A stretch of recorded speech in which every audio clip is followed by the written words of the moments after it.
Darkcast Network. Welcome to the dark side of podcasting.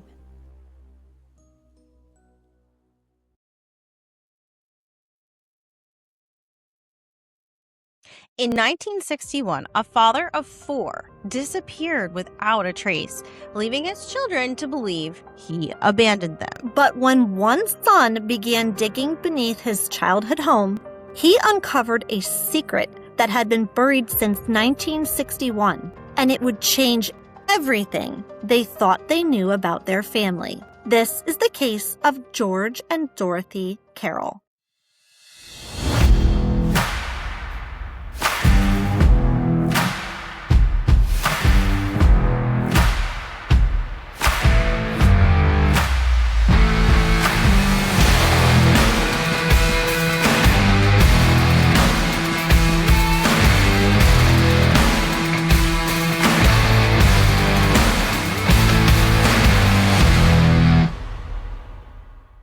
Welcome to episode 46 of Stop Who Does That. We're almost at 50. I am your host, Jackie. And I'm your host, Jenna. And we hope everyone is having a great week. If I sound tired, it is because I am. I am grasping at straws for some energy today.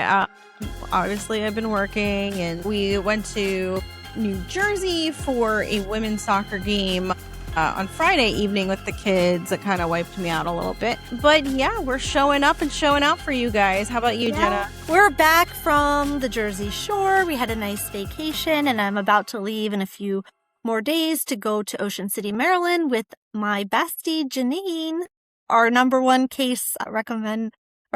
So Yes. I'm excited. Packing in the most we can these final days of summer. And as this recording tonight, August 9th, I do want to give a shout out to Brian Daniels. Happy birthday, Brian. Happy birthday! He's one Been of our numero uno Yeah. since day uno. Yeah, so thank you, Brian, for being such a good fan and listening to all of our episodes. And we really hope that you're having a great birthday. Yes. And Thank you. And he is the one, if I'm not mistaken, he has a sticker on the back of his car. yes, Him and Adam. yeah, Yeah. he and Adam Remily have our podcast stickers. So if you see them out and about in their big SUVs, they are such loyal listeners and good fans. We appreciate you both. And we also want to take a moment. It is somebody else's birthday today on August the 9th. It is Kaylee Anthony's birthday. May she rest in peace. Her birthday was August 9th, 2005. She would have been 21 years Oh my gosh. old. That I just got the chills. It's Oh my God. yeah, we watched That that is crazy. case with her mother, Casey Anthony. Nancy Grace was all over that case, and Mhm. we watched it go to trial, and it was just so sad and unfortunate. And I don't know how she got off. I think the jurors, if I'm going to be Nancy Grace, they had said something like, because they couldn't establish exactly how she died, how can you say she was murdered? And I'm like, well, a spade is a spade. I mean, for a lot of she didn't get in the ground circumstantial- by osmosis. yeah, My gosh. 21. She would have been 21 years old. She'd It's be taking some shots today. hard to believe. Yeah, she would be having a very special birthday, so we think about her on this day. May she rest in peace. And that's all our birthday shout outs for today. Yeah. Yeah, so Jackie, let's Yeah, well, I guess some quick little updates. If you haven't heard, we will be on our true crime podcast as guests. Mhm. That episode drops August 10th. So by the time you listen to this episode, it'll already be out. So head on over to their Spotify or Apple podcast channel, our true crime podcast, and listen to our episode and give them some love over there. Like, follow and subscribe to them as well. They are a more established podcast, and they were so kind to have us on as guests to talk about Joy Hayward, Mhm. which I can't tell you like how many times a day I actually think about this case. Every time I drive through Chester on my way home from work, I see a bunch of billboards, and I texted Grace and I was like, we need to raise some money and get a billboard because That'd be we can great. put her up on the billboard in Chester. And those cops can drive by it all the time and see a big billboard with her face on it that says, "Who killed Joy Hayward?" Just to remind them that she still needs justice. And we did reach out to Murder Has a Name. Mm-hmm. Jenna and I sent them an email about Joy's case, and unfortunately, they're not able to help us in any shape or form because they said the police need to be the ones to reach out to them. So again, we're hitting this brick wall. If the police aren't willing to help or answer an email, then we're not able to even get support from these charities that are established to help people with investigative genealogy, Yeah. DNA or IgG DNA. Well, we appreciate them for at least reading our email and responding, but unfortunately, we kind of hit a brick wall there, which sucks. We tried and we'll keep trying. Check out that episode with our true crime, and we'll be dropping it as well shortly, so you can get their take on Joy's case. Like, we talk about theories, questions. They have a different insight as well. So it was a good time being on their podcast, and it'll be a good episode coming out as well. Yes, they were so fun. Yeah, we love being on their show. Yeah, awesome people. Yeah. And in true Stop Who Does That fashion, we will have some upcoming news to share with you once we know that we're allowed to talk about it. Yeah. But you will be seeing some changes coming. Yeah, soon. some good ones. changes. Yeah. All good, all positive. And Help as us soon grow. as Yeah. we're allowed to talk about it, we will share that with you. Very exciting changes coming for Stop Who Does That. Yes. And we realized today, Yeah. we hit 10,000 downloads. 1,000. 10,000 Yay, in thank you, all of our 9 listeners. months. 9 months. We 9 hit months. 10,000 all-time downloads in 9 months. So thank you to all of our listeners. We appreciate you so much, and sharing the podcast with your family and friends, and leaving us an Apple review too. We just appreciate you all. So thank you so much. Yes. Even if you have time to just hit 5 stars or whatever number of stars you want to give us and move on, we appreciate it so much. It's like our payment, if you will. We work really hard for you guys every week. So, all right, Jenna, let's get into today's episode, which I came across this on my feed and I was like, okay, this is a Stop Who Does That episode. Yes. It's a Stop Who Does That moment. But yeah, let's get into it. All right. So, on the surface, it seemed like a heartbreaking but familiar story. A husband and father disappears without a trace, leaving behind a young wife and 4 small children. For decades, those children grew up believing their father had simply walked out on them. But the truth had been hidden much closer to home than anyone could have possibly imagined. What investigators would eventually uncover would transform a decades-old missing persons case into a high investigation and raise haunting questions about what really happened inside the Carroll home in the early 1960s. This is the case of George and Dorothy Carroll. George and Dorothy Carroll appeared to be living the American dream in suburban Long Island, New York. George was a Korean War veteran who had proudly served in the U.S. Army before returning home to start a family. Years later, believe it or not, his children would learn an incredible piece of his military history, that during a USO tour in Korea, George even served as legendary actress Marilyn Monroe's driver while she entertained the troops. And that must have been very thrilling for George. I cannot imagine being the driver of Marilyn Monroe. But that's what he did. And that got passed down, that story, to his kids. And after the war, George and Dorothy settled on Long Island, where they raised their 4 young children, daughters Jean and Patricia, and sons Stephen and Michael. From the outside, they seemed like an ordinary family, living a quiet suburban life. Their children were all under the age of 10, with Michael reportedly only 8 months old at the time. Like most young kids, they trusted what their mother told them without question. Then, sometime in the early 1960s, accounts differ on the exact year. Some reports say 1961. Some reports say 1963. So it's around that time. that George suddenly vanished. His disappearance would forever change the family's lives. Dorothy told her children that their father had simply left one day to buy a pack of cigarettes and he never came home. She insisted he had abandoned the family, often telling the children, quote, "Don't even think about him. He wasn't a good guy." For years, that explanation was accepted as the truth. The children were too young to remember many details for themselves, and they had little reason to question their mother's story. But as they grew older, the vague explanation began to trouble them. There were too many unanswered questions, and over time, all 4 siblings started to wonder if their father had really chosen to walk away, or if something far more sinister had happened.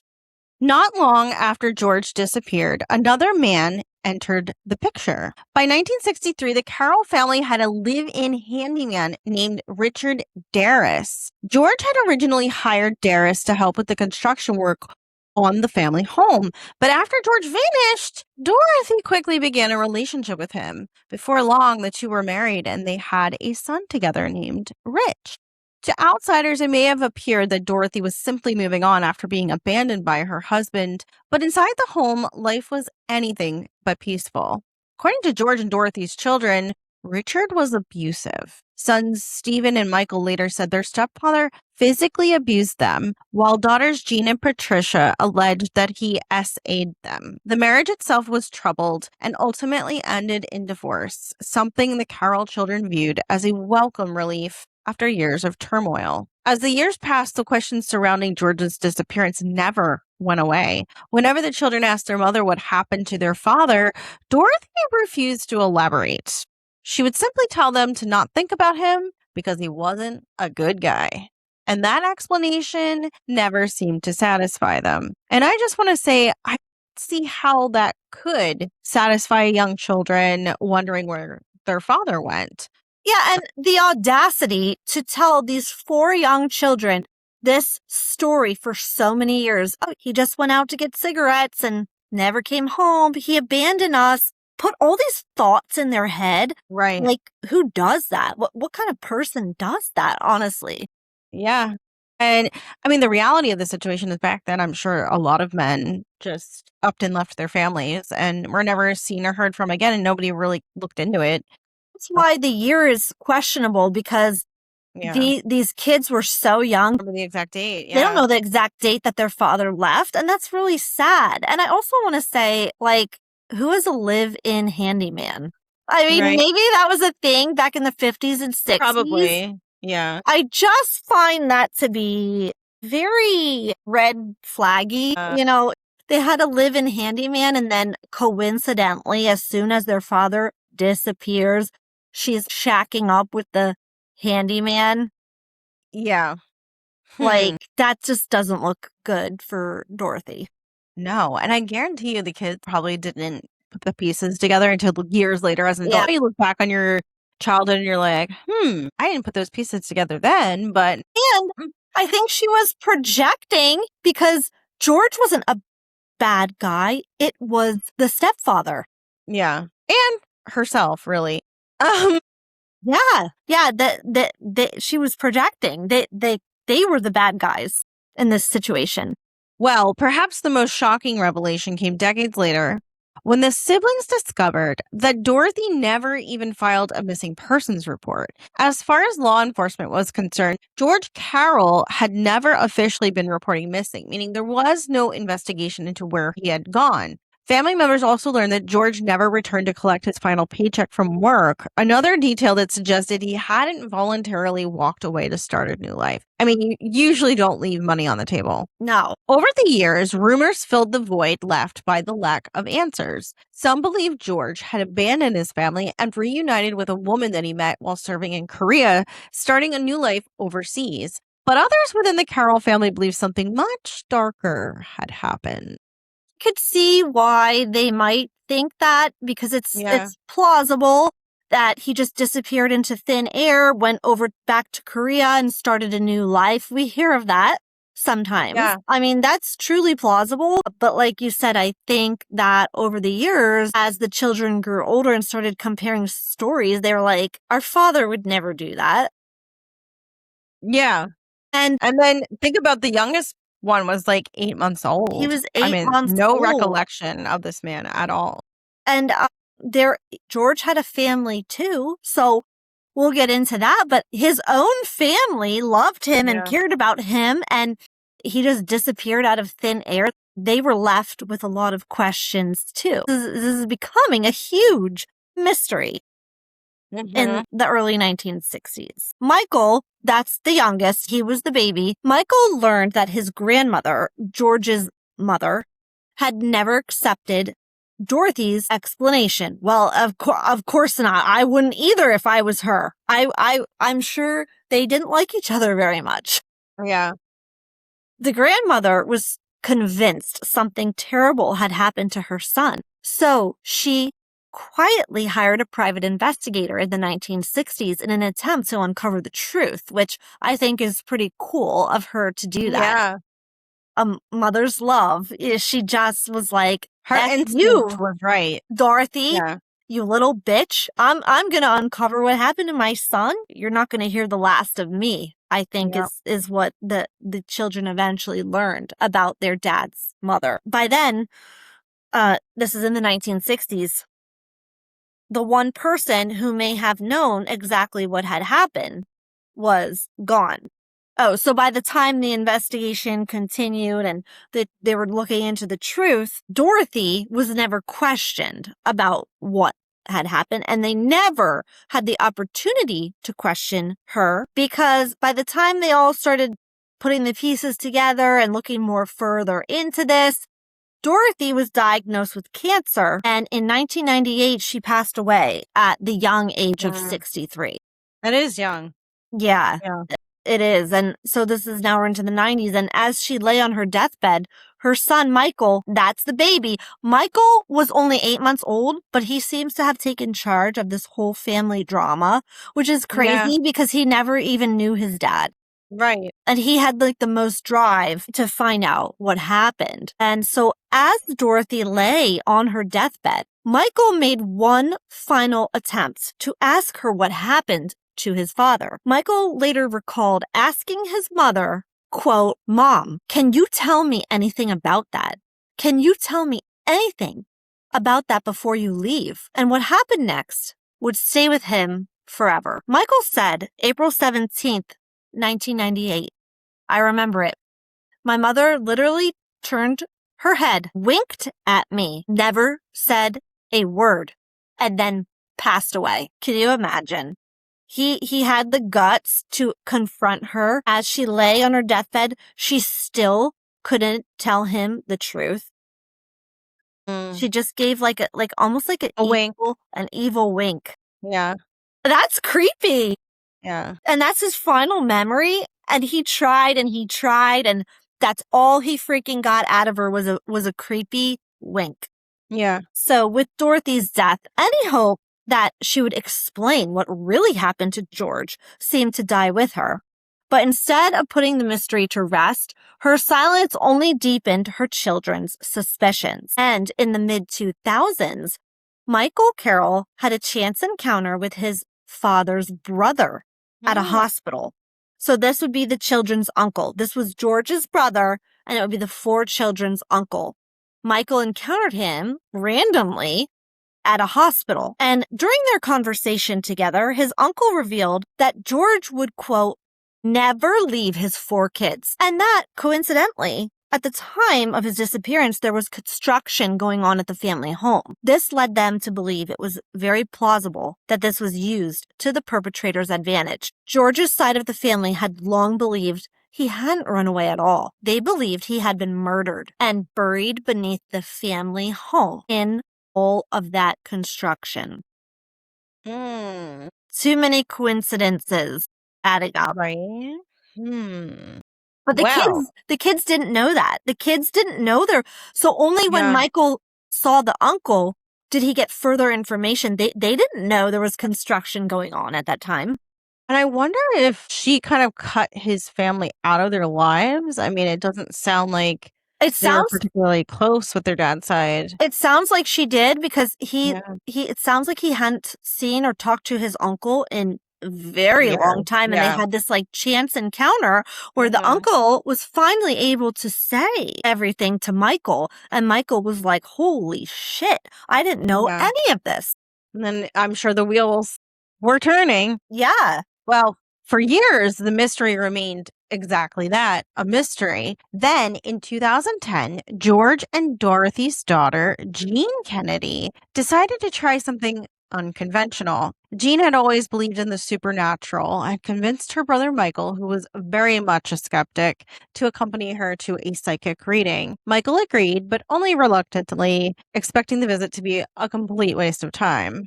And I have to say, I'm like Jean. I probably would be the one seeking out a psychic medium to be like, well, Me can't too. hurt, right? It can't hurt. Yeah. Yeah.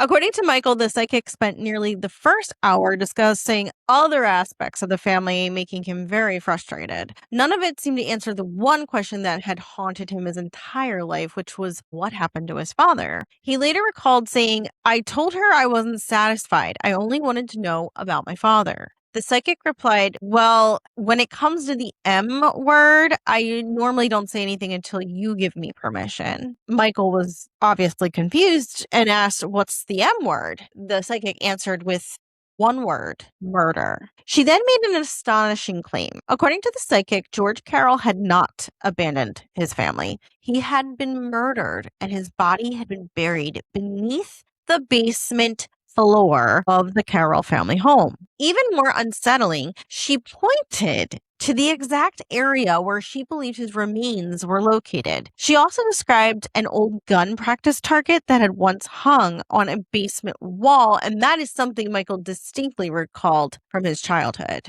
I just want to pause here, guys. Like, what are the odds this woman was just pulling all of this information out of her ass? She didn't know. She didn't know anything about the gun practice target, the basement, the childhood home. Also, I mean, let's talk about Sylvia Browne for a moment. Jack and I love watching the old Sylvia Browne. Well, first of all, we watched it back in the day when she was on Montel. Like in real time. In real time, like we freaking loved Sylvia Browne.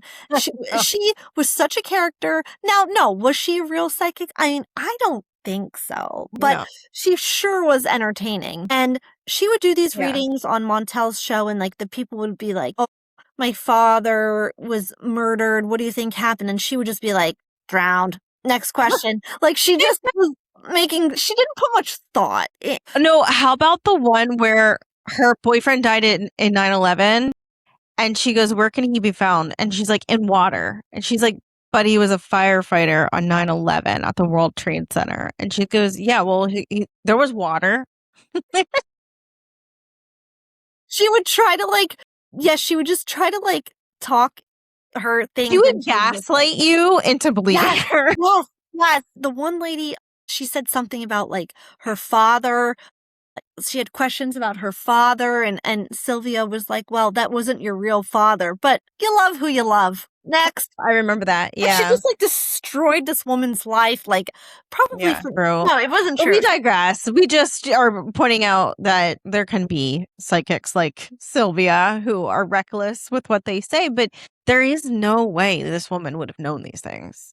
Yeah, this seems like a legit psychic. The thing she's saying is so spot on, she wouldn't have any details. Very good details. Right. So by this point, Michael actually owned the very house where he and his siblings grew up. So he owns his childhood home. He purchased it from his mother years earlier, meaning if there was any truth to the psychic's claim, then that means the house he's living in could potentially have his father's remains under his feet the entire time. Michael began tearing apart the basement, one section at a time. Most of the family, except for Jean, thought he had lost his ever-loving mind.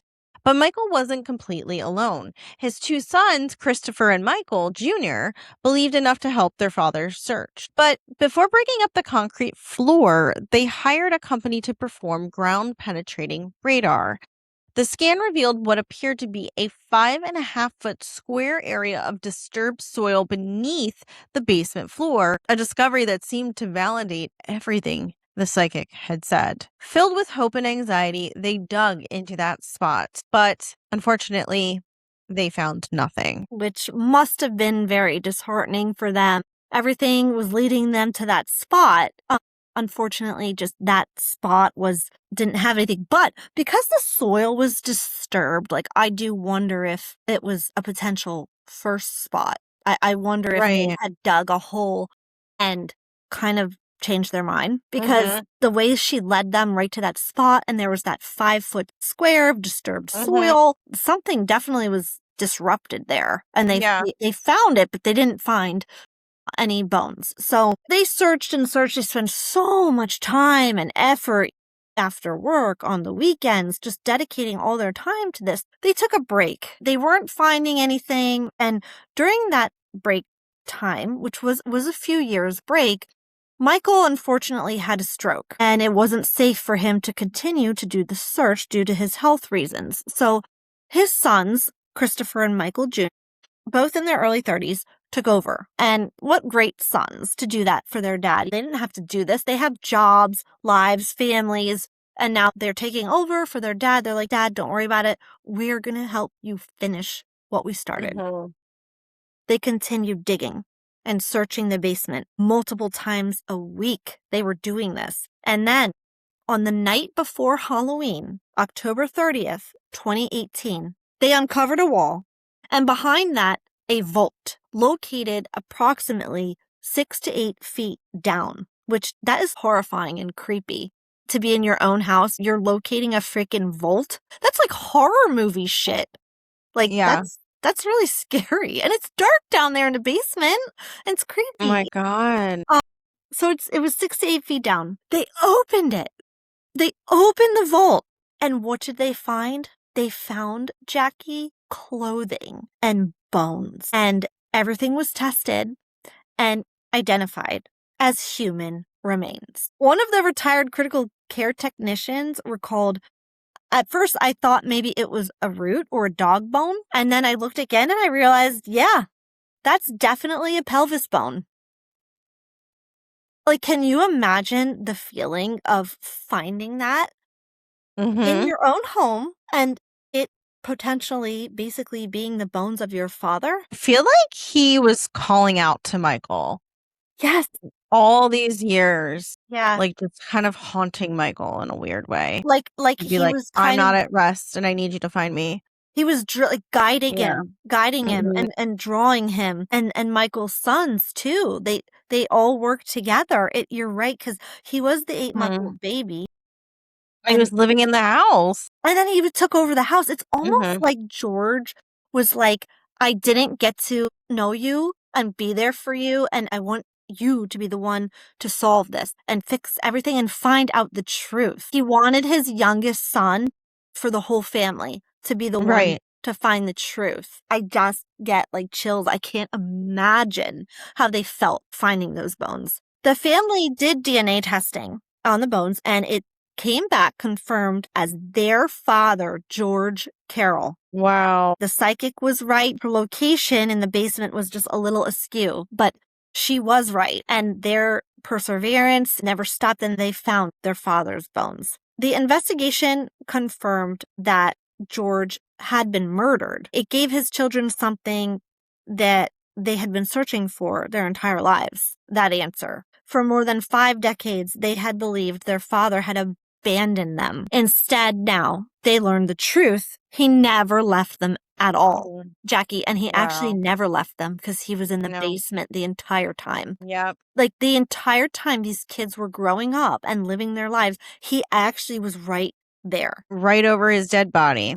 Everything they were doing was over his body. He actually never left. Oh my gosh. Well, joke's on you, Dorothy. You told these children that their father abandoned them. He actually never abandoned them. And actually, he was there every freaking day of all of your lives. He was right there. Michael, obviously, very emotional when talking about this, and he has given many interviews. We first saw this on a People article, but there was actually some documentaries done on this case as well. So Michael has given many interviews. Always getting emotional. And he said, the truth is, this whole thing's about loving something that we didn't know was there. Michael had just been 8 months old when his father disappeared, leaving him with almost no memories of the man he had spent decades searching for. For his sister Jean, the discovery brought a sense of peace she never thought possible. My mission was to find my dad, and that mission is completed, she said. Jean took possession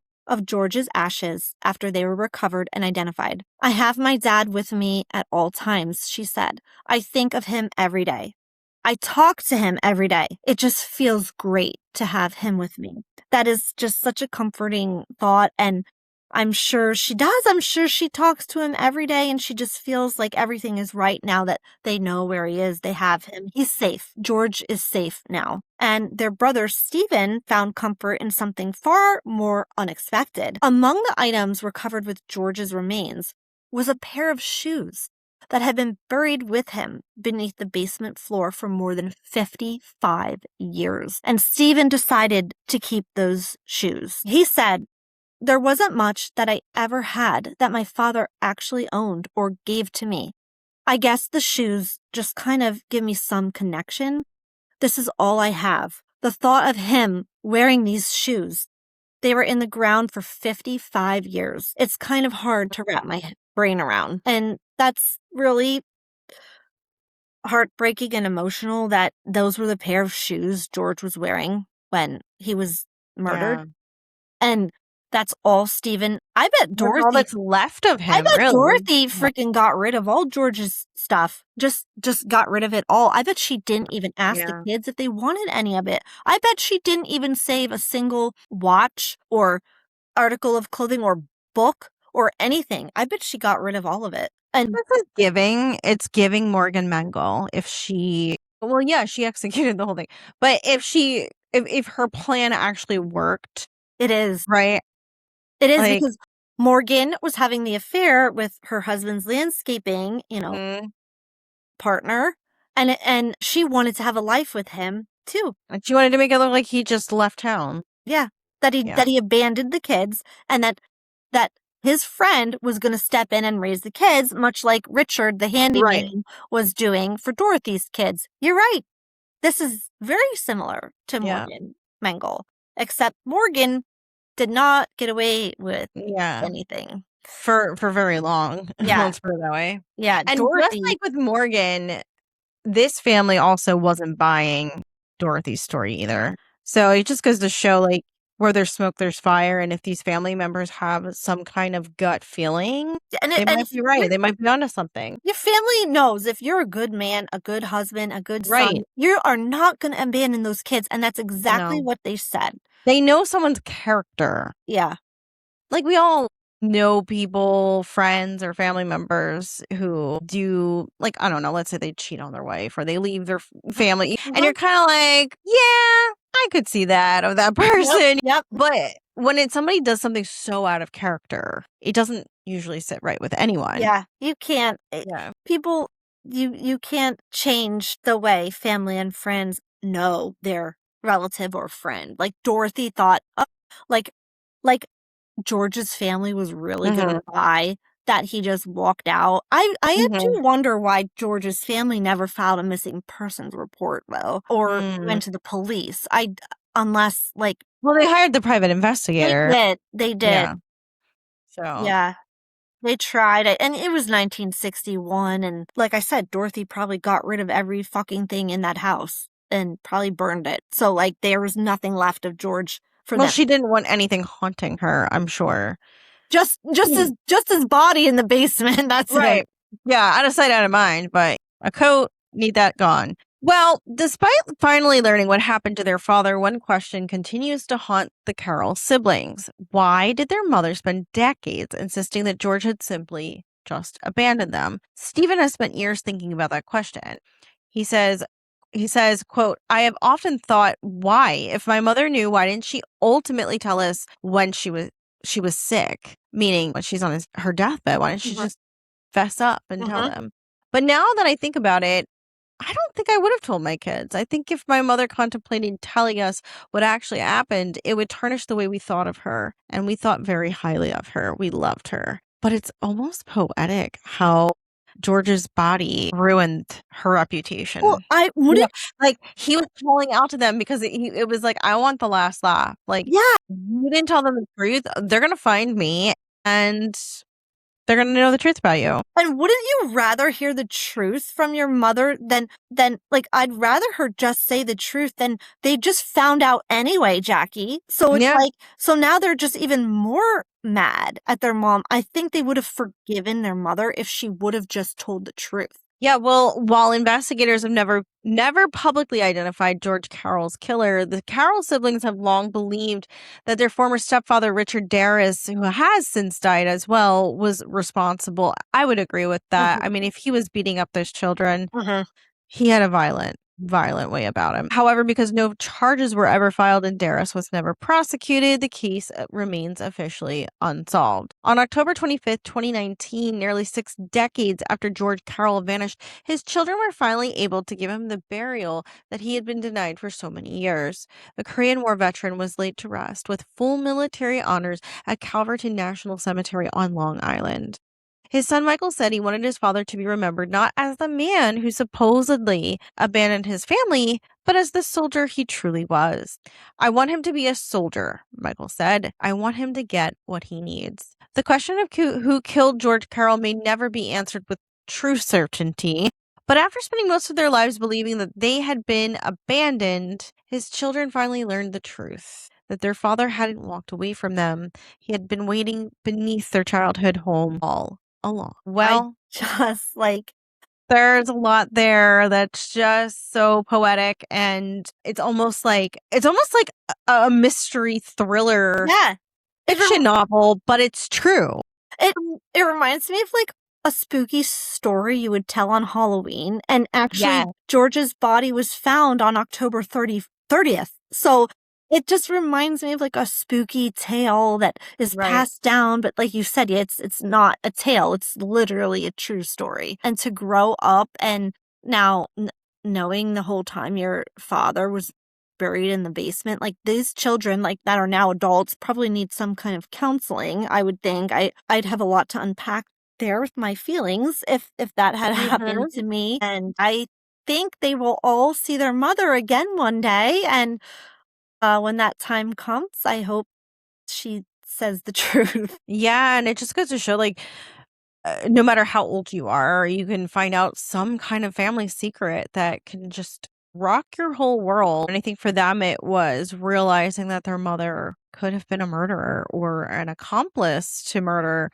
and that she shaped their perception their whole lives of their father to be this deadbeat jerk that just abandoned them. But really, she was the one that was the true villain here. And that's just diabolical, as we say. Yes. And who does that? Yeah. I mean, really. Really, who does that? Who does that? Who tells their children their father abandons them for a pack of cigarettes and then buries him in the basement. buries And then him in you the just basement? live there your whole life and nobody ever found him. Yeah, well, good for Except his Gene. son did. Yeah, good for Gene and Michael for teaming up together to get this solved. Yeah. It was their hard work and Michael's sons that made this happen. And yeah, so just very spooky. I know, and y'all skeptics out there about psychics. You can't say there's never been a case where a psychic has been proven to be correct. Well, here you go. Here you go. Because I don't think she just pulled that out of her ass. And what, Of all the Jackie? places she could have made up that his father would be, why would she pick the house? Also, Jackie, I don't think they ever would have searched the basement if it wasn't for that psychic. Well, they kind of had their thoughts, but like you're right. I think maybe she the was backyard, like maybe the backyard, or like maybe the woods behind the home. But like, I don't think in their wildest dreams they would have ever thought that he was in the basement. I agree. It was a psychic. Until she kind of put that there. Yeah. And that she already knew he was murdered. The M word. Yeah. Yeah. I'm telling you. There are real ones out there. You just got to find them. Yep. I think there are people that think they have a gift, but they don't. But that's another story for another time. Yeah. She was a real one.